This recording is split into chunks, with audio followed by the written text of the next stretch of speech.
How to make all TikTok videos private at once. Hi guys, so in this video I'll teach you how to make all TikTok videos private at once.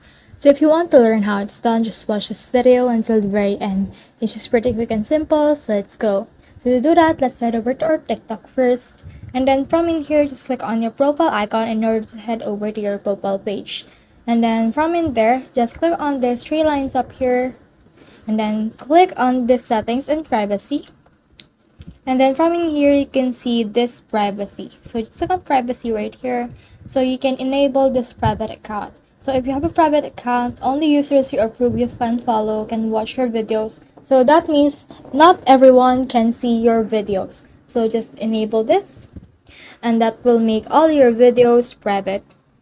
Another thing that you can do is, if you want, is you can see this interactions right here. You can also make this only me, so people won't be able to see all the videos or the interactions that you have made in the past. So that's the whole process. I hope this video helped you to make all TikTok videos private at once. If you have questions or comments, kindly put in the comment section below. And if not, do not forget to subscribe and like. Thanks.